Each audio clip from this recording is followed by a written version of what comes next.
Bonjour, my name is Andrea from Paris. Please like and... Nah, I'm just kidding, guys. It's me again. Gotcha. You didn't know I spoke multiple languages, Verdado. So, where were we? Oh yeah, my band almost broke up. My manager tried to take control of my life. My father was in an accident. My boyfriend was keeping a huge secret from me. And my mom had come back into my life after almost 10 years. Am I forgetting some other misery? Yeah, I'm also really hungry. Oh, right. I hadn't eaten anything since before the concert. But at that time, we had more important things on our plate. Alice, I told you to get away from him. Who does she think she is to tell me what to do? No. First, you owe me an explanation. Why have you left? Where have you been all these 10 years? Why have you never called? Why are you coming back now? Why? Well, I guess she owed more than one explanation. Maybe we should leave. And miss the showdown? Yeah, let's give them some privacy. Yes, better. What are you even doing here in the first place? We'll wait outside. No, nobody leaves. And you better start talking before we start improvising a bad cop, good cop scene. And no, Luke, you can't be the good cop. But Alice, no excuses. Just spill the beans. My mom took a seat and a deep breath, then remained in silence for a few minutes. I couldn't wait to know the truth. I was impatient, nervous, stressed, and hungry too. But most of all, I was tired. Then she started talking about her life, blah, blah, blah. Some really revealing stuff and other things. And then the end. I'm sorry, guys. I'm just exhausted. It's not that easy to narrate 4 parts in a row. The life of an MSA star is harder than it looks. You know what, guys? Let's mix things up a little. I know you're probably tired of hearing my voice. At least I am. So let's hear my mom's story told by herself. See you later, alligators. Hi, kids. I'm Carrie, Alice's mom. I know most of you must hate me, but hold off until you hear my side of the story. If you still hate me later, well, don't put it in the comments. I don't think I can handle having my own haters. Let's start from the beginning. After I got married and had Alice, my life was practically perfect. Lovely family, a career climbing. Life was looking up. When Alice was finishing elementary school, my big shot arrived. Carrie, we want you to lead the case against the Siri clan. Oh, yes, I'll do it. Their time has come. Justice will be served. The Siri clan was one of the largest and most dangerous criminal groups in the country. They were the worst of the worst, fixing sports events, moving narcotics, blackmailing politicians, and even kidnapping kittens in their spare time. You name it, they did it. Get ready. This is gonna change your life. And boy, it did. I couldn't imagine at the time how much it would cost me. I couldn't tell anyone about my involvement with the case, not even my family. Still, the clan found out pretty much everything about me. I soon started receiving threatening phone calls, menacing letters, and gifts of dubious taste. The prosecution put security on us. The suit guys followed us all around without Alice and her father knowing. But that didn't stop the Siri clan. Oh no. A few days before the trial, I received an envelope in my office. Inside, there were pictures of Alice at school, in the park, coming in and out of the house, everywhere. I thought about calling the police, but it was too dangerous. I had to do something. So, I went to see the head of the clan, ready to put my career aside and my principles in exchange for the safety of my family. But he was a tough negotiator. I have a counteroffer. They not only forced me to sabotage the lawsuit against them, but also made me work for them as their legal counsel for years. They never stopped following Alice. They had no choice but to stay and help them grow their criminal empire even further. So that's why I left, because now I'm a criminal and I can't even look at you in the eyes knowing everything I did. And why did you come back? After I left, I blocked your numbers, but I never changed mine. The hospital called me saying there had been an accident and I had to come and make sure you were okay. I guess I'm still your emergency contact. Of course. There's no other person I want to see in an emergency. He's such a flirt. Is that so? It is, and not only in emergencies. I think Alice's dad has the hots for Alice's mom. You don't say. I'm just glad I get to see you again. Oh my God, Dad, stop flirting with her. Have you forgotten that she abandoned us for like 10 years? Are you sure you don't have a concussion? Let's call the doctors to do more tests. I'm fine, Alice. I guess old habits die hard. He smiled at me, and even after all these years, just like the first time I saw him playing in the subway, I felt fireworks inside. How could I help it? Look at him. He is as attractive as he was 10 years ago, maybe even more. You can tell he's been hitting the gym. Check out his arms, his shoulders, his... Okay, that's enough. This is still a family channel. I'll take it from here. As you can imagine, my mom's story was like a roller coaster for me, and by the end, I was pretty dizzy. I didn't know what to say, but at the same time, I had hundreds of questions to ask. At first, I needed some air, like a lot of air, and something to eat. So I walked out of the hospital, and then I saw it. That was really love at first sight. Thank God. I ran to it, and I ordered half a dozen hot dogs. What? Lady has to eat too, you know. Besides, can't think with an empty stomach, right? Bon appetit. Note from the MSA producers. Due to the disgusting nature of the following images, we have decided to censor the next part. Ugh, I so needed that. Now I can think straight. Let's get this over with. I walked back to the hospital, but stopped dead in my tracks when I saw Mom and Camilo talking at the entrance. We should try to be friends. After all, we are family. You don't scare me. And why should he? Oh, let me guess. He probably is the son of the boss of that clan, and he's just dating me because he has a secret agenda, right? No, not at all. So why should I get away from him? Maybe I got carried away. To be honest, I don't think you guys are really a match. I mean, you are a Cancer and he is a Capricorn. Those are the least compatible signs in the horoscope. I'm actually a Scorpio. Oh, then it's okay. You have my blessing. Great! Thanks, Mom. Camilo hugged my mom. Their performance was as believable as a bunch of elementary school kids acting out Shakespeare for the end of the year play. Of course I knew there was something wrong. I'm not an idiot, guys. I asked Camilo about it like 1,000 times. Why does my mother hate you so much? What did you do? But he always came up with different excuses. It's because I'm Italian. She hates poets. She doesn't like my cologne. I think she must be in love with me. Eventually, I stopped asking. I know it sounds crazy, but after so much time, things were somehow in order and part of me didn't want anything to change. Sure, I knew that things sooner or later were gonna bite me, and trust me, when they did, it hurt like a dog bite. The next few days were truly bizarre. My mom came back into our lives as suddenly as she had left. Every time I went to visit my dad, she was there, and the two of them together were absolutely unbearable. You guys know I'm a sucker for love, but they were too much even for me. Here comes the plane. Can I have a bite of the pilot too? Oh, don't start. Last time things got out of hand. Yikes! When my dad was discharged, she took care of him at home. They even urged me to come back and live with them so we could be a happy family. Before saying no, I actually considered it for like half a millisecond. But Mom was determined to get back into my life, by hook or by crook. Like some regular mom and her teenage daughter, we spent all of our time together fighting. The thing was that I was not a teenager anymore, and she wasn't like a regular mom, which made things really weird. Where are you going? With whom? What time will you be back? I want my lawyer here. I am your lawyer. Talk. To a club with Moon and Luke around 2. That's too late. You can go till 12. But Mom! No buts, Missy. It was kind of fun to make up for lost time. You're so mean. I hate you. I always wanted to yell at my mom that I hate her for some stupid thing, like a normal teenager. Although I would never admit it then, having Mom back was amazing. But still, she really had it in for Camilo. And it wasn't, of course, just because of our zodiac signs. She started playing detective, attempting to sabotage our relationship. She tailed us in secret to our dates. Remind you of anyone? I guess the apple doesn't fall that far from the tree. Of course, she didn't know about my successful career as a matchmaker. Table 5 said you would take care of their check. Since when is bread so expensive? After that, she sent me flowers and gifts from a mysterious secret admirer. Free chocolate. But that was nothing. It got to the point where she tried to kill Camilo. I didn't know he was allergic to nuts. I told you like yesterday.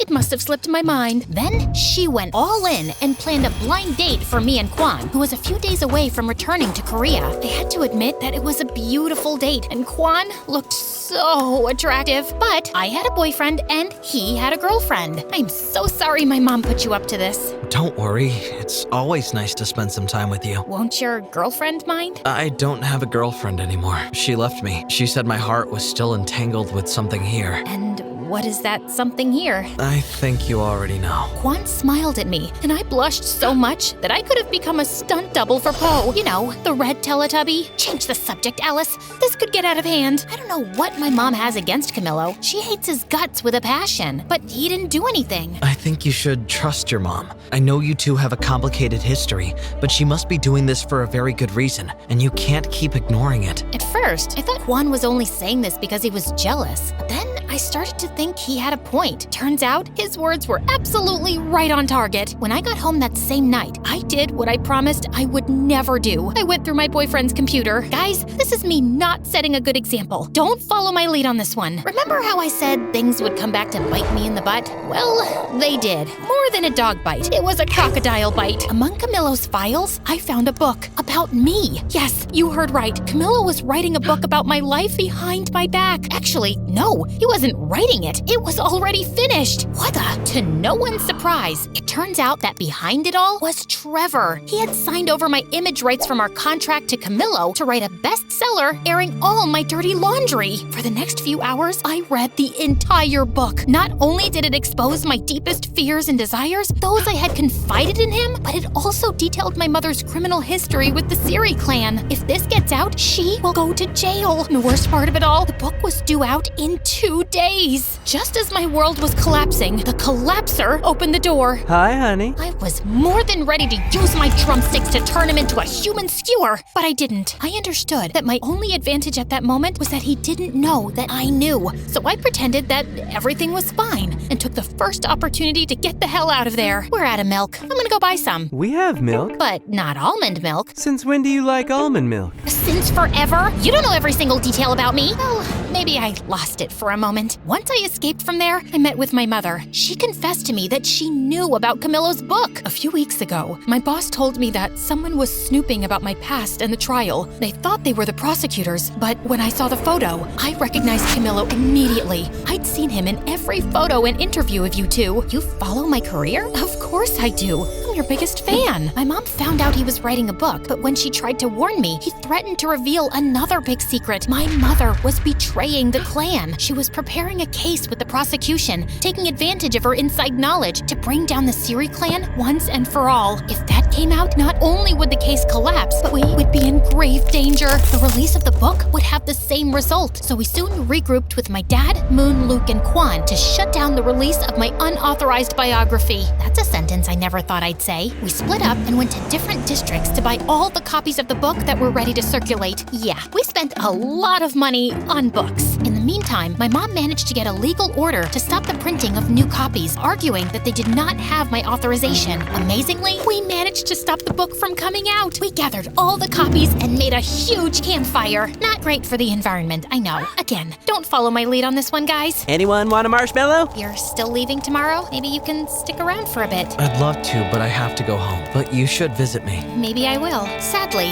our victory was short-lived. Feeling defeated, Trevor and Camilo leaked the book virtually, and it soon went viral. What ensued was absolute chaos. My name became a trending topic, and the news went crazy with my mother's criminal story. Soon, reporters were swarming my house and my parents' house looking for a comment. My phone literally exploded from the number of calls and messages it received. To make matters worse, Camilo went on TV to present the book, badmouth me, and reveal that my mom was a double agent for the government. You will pay for this. From that moment on, we became the #1 target of the Siri clan. Things were completely out of hand, and for the first time, I feared for my life and the safety of the people around me. I had to do something, but I didn't know what. Alice, there's no time for discussions. Get in the car. We have to go to the witness protection program now. We are in danger. I can't do it, Mom. You two go. Alice, this isn't up for discussion. No, it's not, Dad. I'm sorry. I ran between the cars until I lost them. It's not that I didn't want to go with them, but I was a public figure. The reporters and paparazzi would be after me like hounds. I knew that if I went with them, I would put them in even more danger. I needed to go somewhere where no one knew me. Oh, that's it. Quan,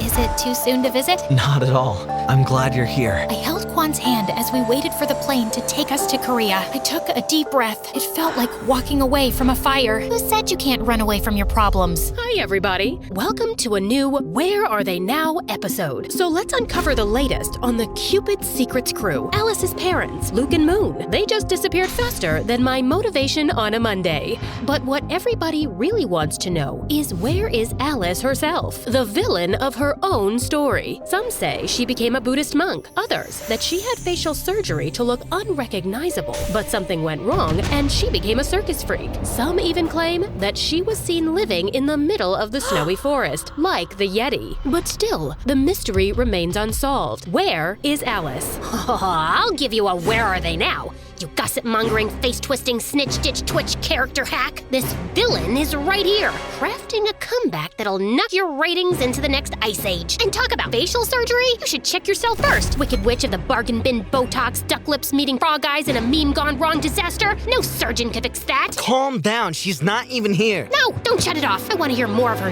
nonsense.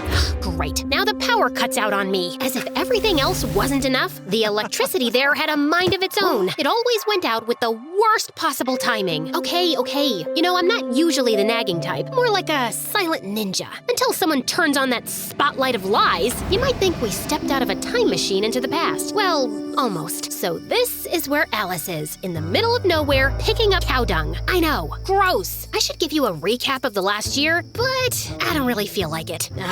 Okay, don't leave. I will. But just because you've been putting up with me since episode 1. Before I start, like and subscribe, and don't forget to never watch MSA on TikTok. Real ones know that YouTube is way cooler. So, after Camilo's book, Kwan and I escaped to a small rural town in South Korea where no one knew or cared who I was. This is nice. It was not. At least no one will find us here. Yeah, because no one knows this place exists. Seriously, I tried searching it on Google Maps and it just showed a shrugging emoji. Still, Kwan absolutely fell in love with our new rural life. He put together his own farm, and it was like he had found his place on Earth. For me, it wasn't that easy. Alice, collect the cow dung so we could use this for fire. Not this again. That day, I shouldn't have worn red because it made the bull crazy mad, and he chased me all over the farm until I fell headfirst into the cow poop pile. Ugh, I hate this.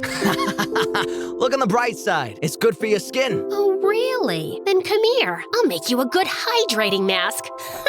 Stop running! Living with Kwan was awesome, but it never felt like my real life. I just wasn't myself there. To make me feel better, Kwan once took me to a nice restaurant in the city, but I felt so paranoid that I went with a full disguise. Maybe that wasn't the best option to keep the attention away from me. Everybody kept looking at me, especially one strange guy with a big ginger afro and sunglasses. That guy keeps staring at us. Can you blame him with those drumsticks in your hair? And this dress looks like you committed a fashion crime. Duh, I can't leave them out. And this outfit took hours of careful consideration and about 5 outfit changes. As Kwan went to pay the bill, I turned to that creep, but he vanished into thin air. After that, I decided to stay in the village and never return to the city. Eventually, I kinda got used to living there. But then, a letter arrived and changed everything. It was an invitation to Moon and Luke's wedding. I hadn't talked to anyone from home since I left. I thought they'd eventually forget about me. But turns out, Kwan used to drive out of town to call Moon, and she wanted me to be her maid of honor. Still, I wasn't ready to come back yet. Sooner or later, you'll have to face your fears. I'll do it later then. I have to go.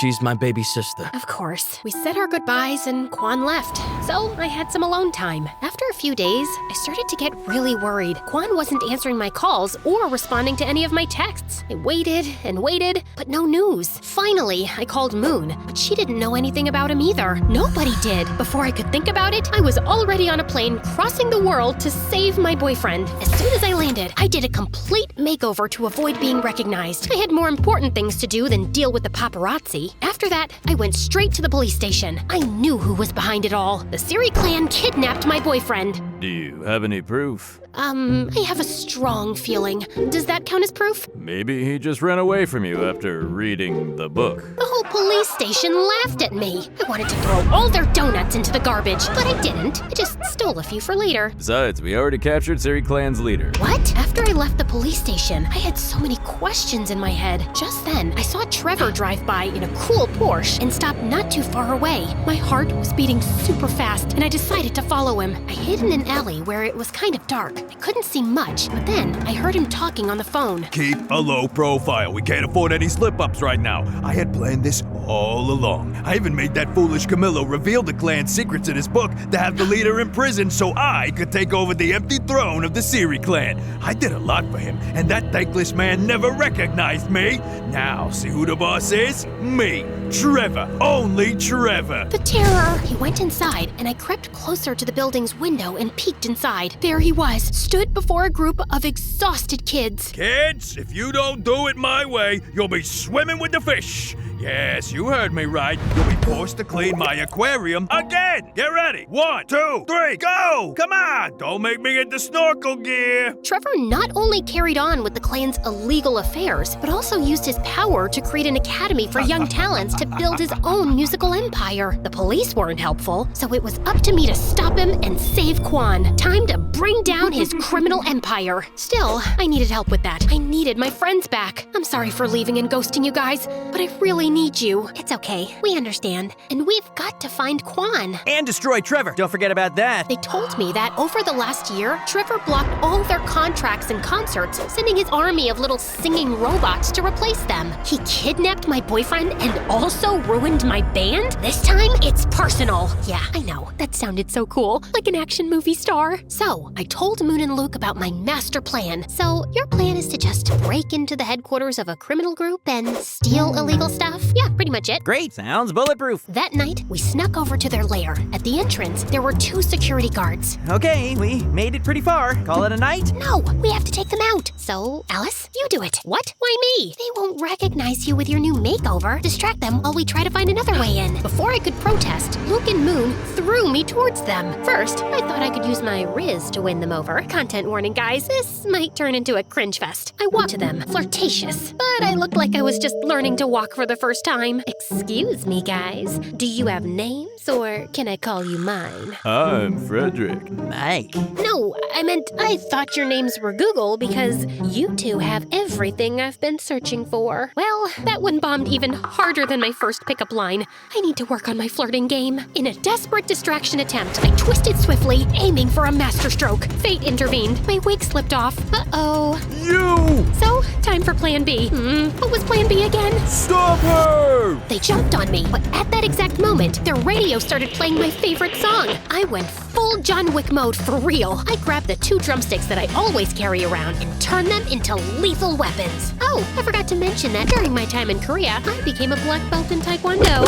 Silly me. After beating up those 2, I tried to find Moon and Luke, but I got to Trevor's office. I turned it inside out, but found nothing about Quan. I was about to give up when I came across something mind-blowing. A manuscript from Camilo, Cupid's Secrets Part 2. A sequel to my story. Yeah, my head exploded. Quite literally. It detailed with amazing precision my life in that little town in Korea. Every little part of it. How the heck did he know all this? Then, as James Bond's villains, they appeared. Oh, look who's here. So good to see you, babe. I love your new style, but ew, you smell like cow poop. Trevor and Camilo were at the door of the studio. I lunged at them. You fuck! But an army of guards appeared out of nowhere and held me. No dear, this is not a kung fu movie. Guards, just take this little rat away. Trevor, wait. Don't be so hard. She is my ex, after all. Alice, I know what you must be thinking. How did I know all that? Just take a look at the notes. I looked at the notes. It was some kind of daily report, a really complete one. Then my heart stopped. The name that signed all the notes was Quan. It isn't true. Quan would never betray me like that. You're lying. Tell me where he is. Well, you thought the same about Camilo, and look where that got you. You see, Alice, everyone's playing their own game. Quan, in this case, is playing hide and seek. Hide until the book is out and seeking a fortune. He's gonna be rich, and he just had to sell us his relationship with you. A bargain, if you ask me. Tears began to roll down my cheeks. Once again, my boyfriend stabbed me in the back. I told you it was a mistake to fire me, kid. Now leave with your dumb friends. And Luke, just a piece of advice. Next time, don't yell when trying to sneak in somewhere. Oh yeah? I was caught in a half-open window. What should I have done? Probably not screaming like a maniac. Push my butt up! Push my butt up! I was completely defeated. I didn't even fight back when his goons kicked us out. Don't go too far this time.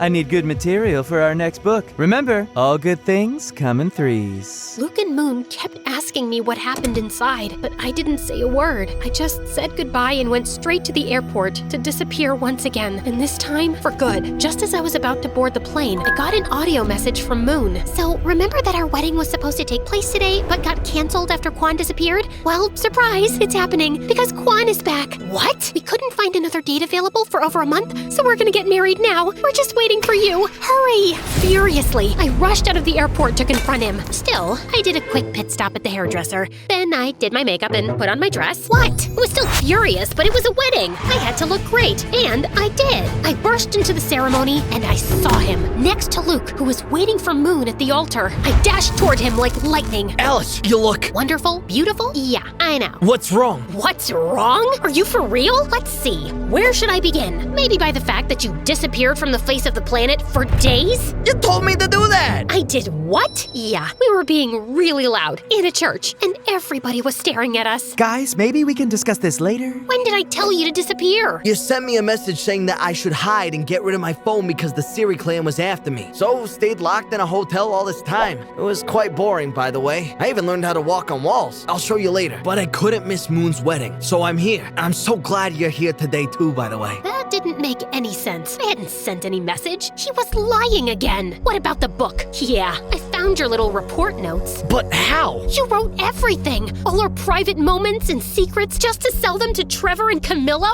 Wait, what? I did write all of that, but I didn't sell anything. I lost them at the airport. Like I'm gonna believe that. I would never sell that. I just took notes of everything because, well, it's quite embarrassing. More embarrassing than getting your butt kicked in a church by the bridesmaid? Okay. The truth is I wanted to write my own book about you.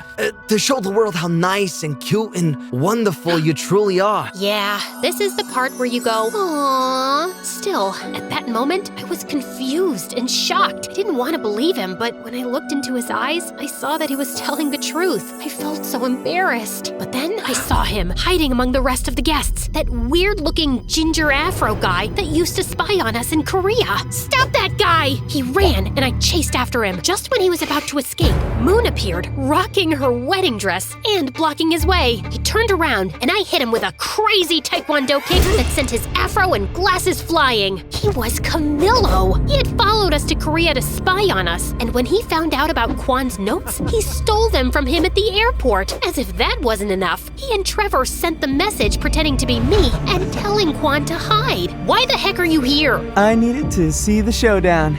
It's the ending of my sequel. You and your freaking sequel. I'm gonna kill you right now. Let me. Kwan stepped forward and headed for Camilo. He grabbed him and shoved him, ready to punch his lights out, but I stopped him. He deserves it. But he's not worth it. Yeah, the last thing I need is to get punched by a farmer. I turned around and slapped Camilo so hard he spun like a startled ballerina. When he finally stopped twirling, Moon gave him another slap, sending him into another whirlwind. But I wasn't done with him. Listen to me good, you hack of a writer. I'm about to end your whole career. First, I took care of Trevor. I sent Luke, disguised and armed with a camera, to his music academy. Turns out, Trevor had those poor kids rehearsing day and night, like a twisted version of School of Rock. He got arrested for child abuse, and the Siri clan vanished. My family was finally free, so I went to get them out of the witness protection program. When my dad opened the door, he had the longest beard ever. Gandalf, is that you? Alice! Dad hugged me tightly. Soon Mom joined in. I can't breathe, guys! My parents moved back to Rochester and got re-engaged. Another wedding on the way. With my mother's help, I sued Camilo for the rights to my own story. During the trial, it came to light that he had plagiarized other writers. Camilo lost all profits from the book, sequel rights,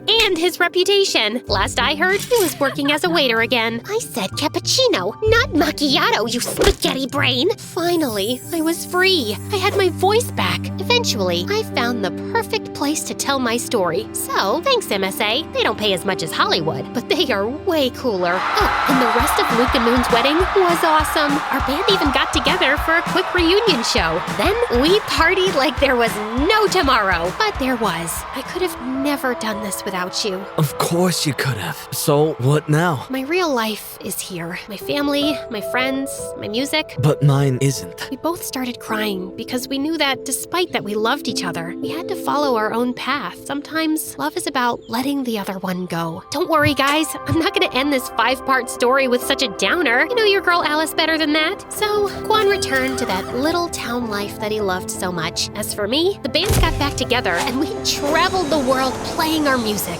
Many years later, my music took me to a familiar country. I took a trip to the countryside and reached a lovely farm. Then I saw him. Kwan looked so handsome. I remember the first time we met. He was acting like a tough guy and I was dressed as a goth. Safe to say, we've both had quite the glow up since then. When he saw me, he smiled, and then everything. Silence, time stood still, electricity, heart racing, and of course, the famous fireworks. I ran to him, and that was it, guys. The end of my crazy and long journey. I guess love always finds its way in the end.